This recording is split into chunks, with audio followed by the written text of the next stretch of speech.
Assalamualaikum warahmatullahi wabarakatuh. Salam sejahtera bagi kita semua.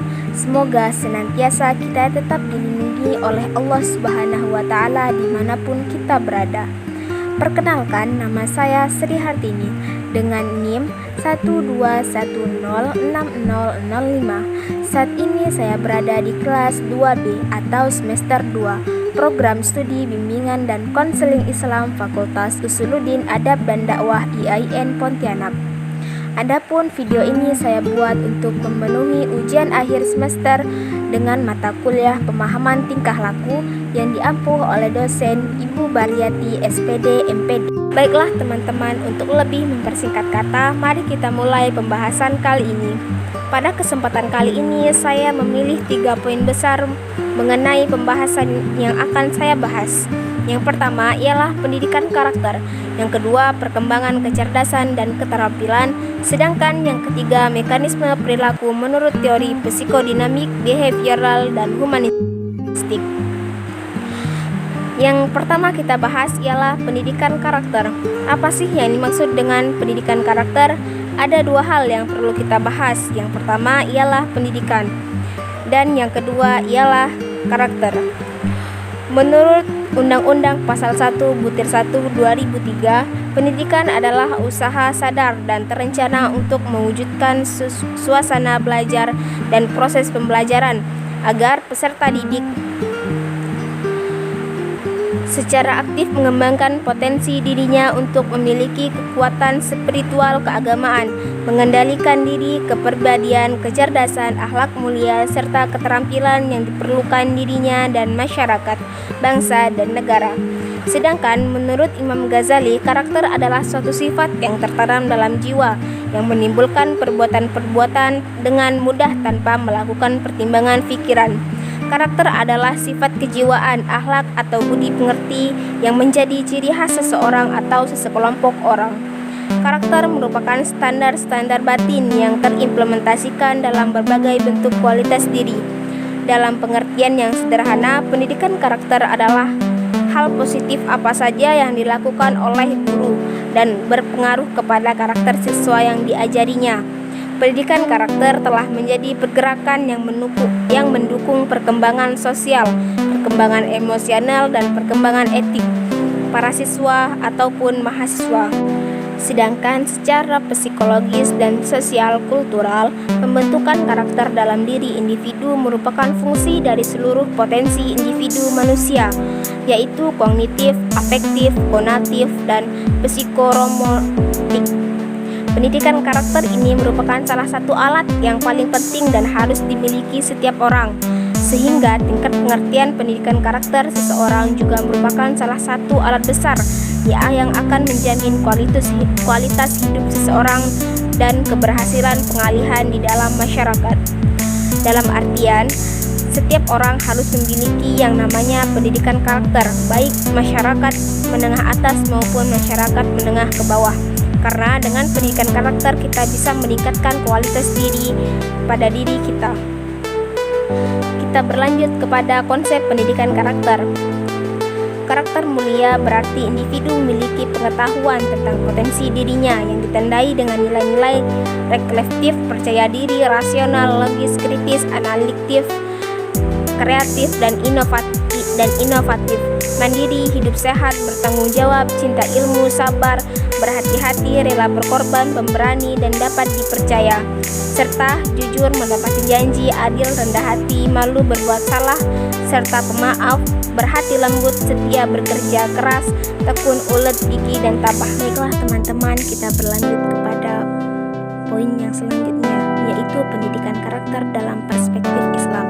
Sebagaimana telah Allah sebutkan dalam surah Al-Baqarah ayat 151 surah kedua, yang mana artinya sebagaimana telah kami menyempurnakan nikmat kami kepadamu, kami telah mengutus kepada kamu Rasul di antara kamu yang membacakan ayat-ayat kami kepada kamu dan mendidikan kamu dan mengajarkan kepada kamu Alkitab dan Al-Hikmah, serta mengajarkan kepada kamu apa yang belum kamu ketahui.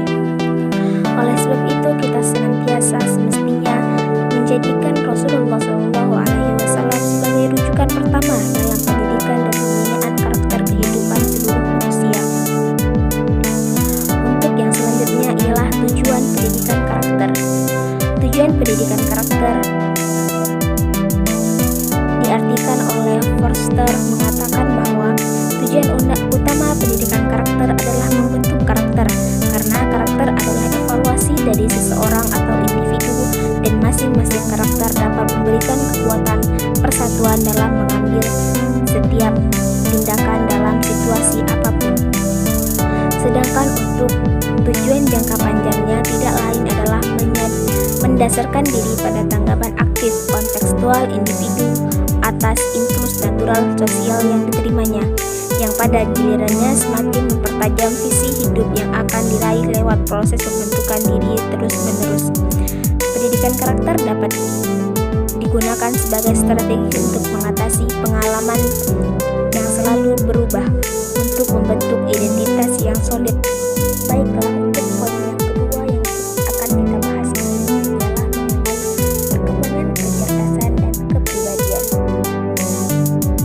Akan kita bahas selanjutnya ialah perkembangan kecerdasan pada anak. Menurut Jen Paik dalam Santrok 2013, perkembangan manusia melalui 4 tahapan perkembangan kognitif dari lahir sampai dewasa. Setiap tahap ditandai dengan munculnya kemampuan intelektual baru, di mana manusia mulai mengerti dunia yang bertambah kompleks. Perkembangan kepribadian. Ada 4 hal yang akan kita bahas pada perkembangan kepribadian. Yang pertama, pengertian kepribadian. Yang kedua, perkembangan kepribadian. Ketiga, tipe kepribadian. Sedangkan untuk yang terakhir, faktor yang memengaruhi perkembangan kepribadian. Yang pertama ialah pengertian kepribadian. Kepribadian adalah organisasi yang dinamis. Klien sebagai sistem psikofisis yang menentukan caranya yang khas dalam menyesuaikan diri terhadap lingkungan. Kepribadian selalu berkembang dan berubah. Tidak ada 2 orang yang benar-benar sama dalam cara menyesuaikan dirinya terhadap lingkungan. Jadi, tidak ada manusia yang memiliki kepribadian yang sama. Yang kedua, perkembangan kepribadian. Freud menyatakan fase perkembangan kepribadian bersumber dari tegangan pertumbuhan fisik, frustasi, konflik, atau ancaman. Klien akan terpaksa belajar dalam cara-cara baru meredukasi tegangan. Hal ini yang disebut dengan perkembangan kepribadian.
Yang selanjutnya ialah faktor yang memengaruhi perkembangan kepribadian.